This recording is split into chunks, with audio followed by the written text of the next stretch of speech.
Hi, I'm Michael Correa, and this is Psych Exam Review. In this video, we're going to look at some of the effects of sleep deprivation. Now, we spend about a third of our lives sleeping, so this should tell us that sleep is pretty important. Right? There's some vital functions that need to occur, and they occur during sleep. Now, you might think of sleep as just being about rest and recovery, or maybe conserving our energy, but that's not really an adequate explanation for why we spend so much time sleeping. And one way that we can see this is the fact that if you conserve your energy, let's say that you sit on the couch all day and you don't really expend much energy and you eat a lot of food, right? You would think, well, then maybe you would need to sleep less. But in fact, that's not the case. You probably know you still get tired and you still need to sleep, even though you aren't using a lot of energy and even though you're not really recovering from anything. So there's other processes that must be occurring during sleep which are important. And one of these seems to be memory consolidation. So sleep seems to be a time in which we integrate our new experiences into our existing memories. We sort of form a coherent sense of self and understanding of the world. And so sleep seems to be part of the time in which we sift through our experiences. We try to make sense of them. Right? We extract the gist, right? Or we find the meaning of things. Because we don't simply recall a list of facts. We recall things in terms of their meaning to us and how they help us to understand our life and understand maybe what we should do in the future. And so sleep seems to be a vital part of this process. And one way that we can see this is the fact that babies spend a lot more time sleeping. And this makes sense because babies have a lot more to figure out, right? They have lots of new experiences every day and they need to make sense of all of this information. Whereas when you're an adult, you kind of have made sense of a lot of things already. You don't have as many new experiences every day. So you have less to kind of figure out, and you don't spend as much time sleeping as a baby does. Now we also see this in that babies don't just spend more time sleeping, they spend more time in REM sleep. And this indicates that REM is an important part of this memory consolidation process. We also see this in that people who are under lots of stress also spend more of their sleep time in the REM state. This indicates that REM is part of this sifting and searching through our experiences to extract the meaning and figure out how should this inform my future behavior? How can this fit in with my previous experiences? So when you're under some stressful circumstances, that's what you're really trying to do. You're trying to figure out what it means and how to make sense of it, and REM seems to be helpful in getting you to do that. Okay, so when we think about sleep deprivation, there's two main types. We can think of sleep deprivation as either being chronic or acute. So chronic sleep deprivation refers to not getting enough sleep over an extended period of time. And this is probably what you're likely to experience, especially if you're a student. If you're staying up late to finish assignments and you're waking up earlier than you want to go to class, you might experience chronic sleep deprivation, where you're only sleeping for 4 or 5 hours each night for several nights in a row, especially if it's like exam period at your school. So you also probably know that eventually you have to repay this sleep debt that you accumulate. And you probably do this on the weekends where you might sleep for 12 or 14 hours continuously. And that's trying to make up for this lack of sleep that you had before, this chronic sleep deprivation. Now there's also acute sleep deprivation. And so acute sleep deprivation refers to staying awake continuously.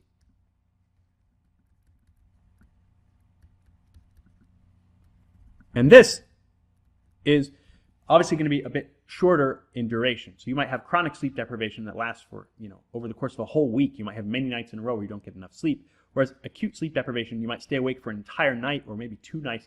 And at a certain point, you'll probably crash and you'll basically just have to sleep. Now, I think the world record for acute sleep deprivation is somewhere around 11 days, which is quite impressive. But at this point, the guy who was doing this had hallucinations and seemed to be almost dreaming while he was still awake. Now, there are some people who who stay awake even longer than that. And these are people with a rare disorder called fatal familial insomnia. And so what happens is this is a prion disease. So prions are misfolded proteins that accumulate. And what happens is these proteins destroy parts of the brain. And in fatal familial insomnia, the parts of the brain that they damage seem to be associated with initiating the sleep state, or allowing you to enter from waking to the sleep state. And so if you destroy areas responsible for these processes, you can no longer enter the sleep state. So people who have this disorder are not able to fall asleep, even though they're obviously incredibly tired. And so what happens is they stay awake continuously. After a few weeks, I mean, they're a total mess. You know, they're really unable to function at all. But they stay awake continuously for several months, at which point they die because you need to sleep. And this helps demonstrate this, and this is why it's called fatal familial insomnia. Okay, so that's an extreme case of acute sleep deprivation. We can also have sleep deprivation that occurs specifically. So we can deprive people of only REM sleep. So the way that we do this is if we have some participants in a sleep lab and they are connected to an EEG and we watch their brain waves and we can see, okay, they're in slow wave sleep, and then when they enter the REM state, we wake them up. And then we let them go back to sleep and we watch the EEG and we see that, okay, they are starting to enter REM again. We wake them up again. You do this repeatedly throughout the night and maybe even for several nights in a row. So the person is getting slow wave sleep, so any processes that occur during slow wave sleep, we can assume are happening, but they aren't getting any REM. And we can see the importance of REM because if you do this, if you have this selective REM deprivation, then you allow them to sleep normally, you get what's called a REM rebound effect, where they spend lots of time in REM after this, right? And so this shows the importance of REM, that you can't get rid of it. You can't deprive somebody of REM over a long time. They need to have REM, and in the future they'll end up sleeping, they'll spending more of their sleep time in REM. Okay, so let's take a look at some of the effects of sleep deprivation. And I'm mostly going to refer to the effects of chronic sleep deprivation, although these also apply to acute sleep deprivation. But in the case of chronic sleep deprivation, this is probably what you usually experience. I mean, if you force yourself to stay awake for a long period of time with acute sleep deprivation, eventually you'll just have to sleep, right? And this might happen within a day or two. You probably don't frequently stay awake for more than a day at once, even if you have an all-nighter while you're working on a paper or something. Whereas chronic sleep deprivation you might experience much more often. Okay, so what are the things that happen when you're deprived of sleep? Well, you've probably experienced sleep deprivation, so you probably already know these. But let's go through this list and see if these are familiar to you. Okay, so the physical effects of sleep deprivation.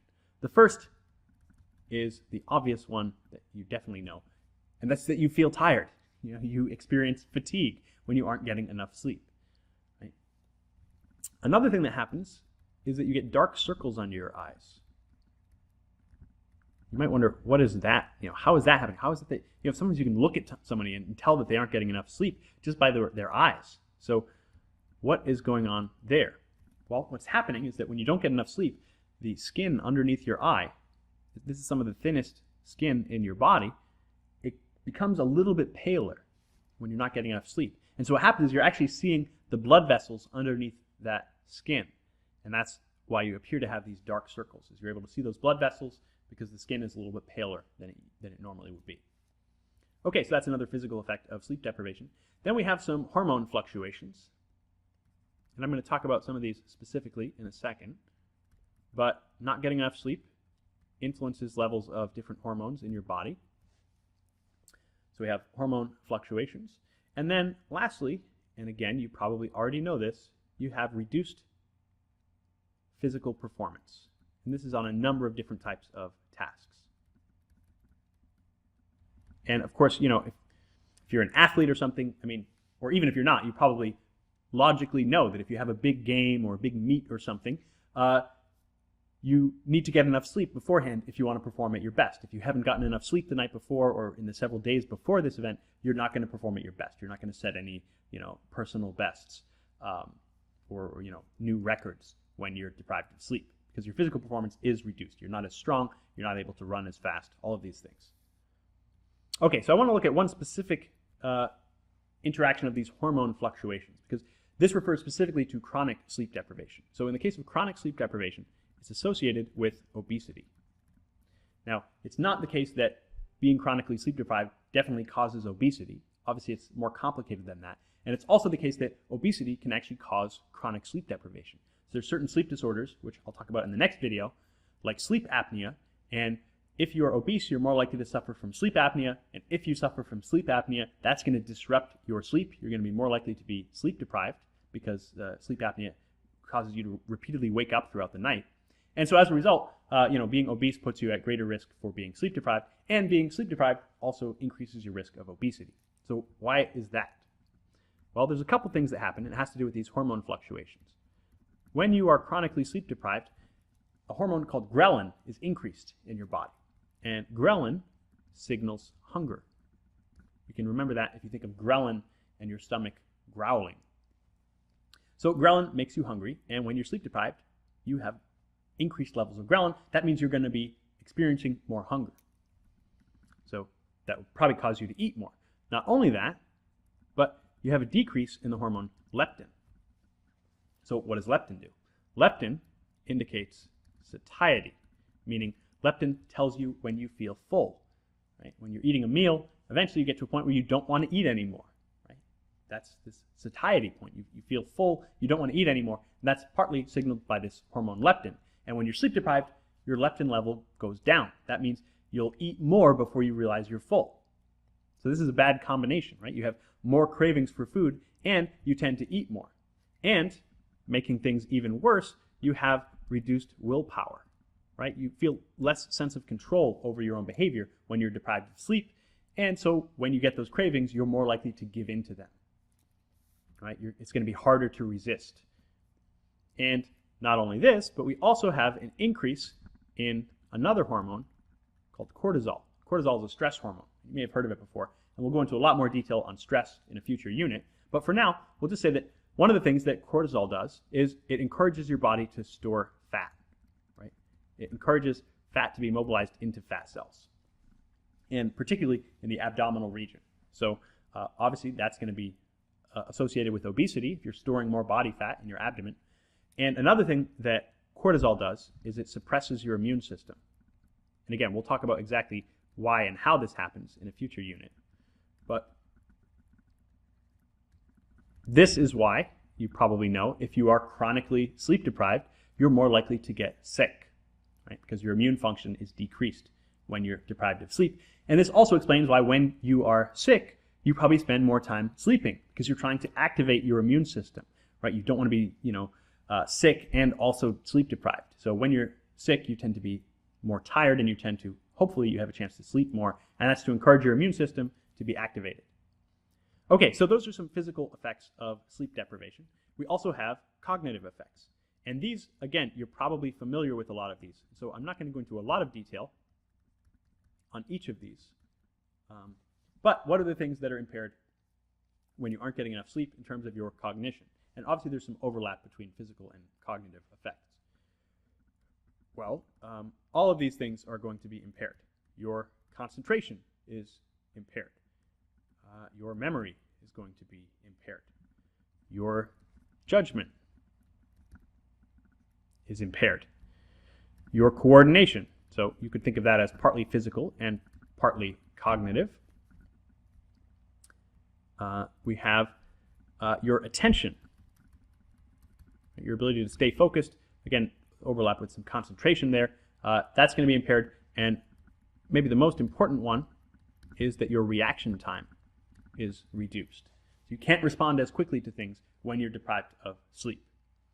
And I'm going to post a link in the video description where you can try this out. There's a task. It simulates sort of a driving task, and you have to press a button really quickly when something appears on the road.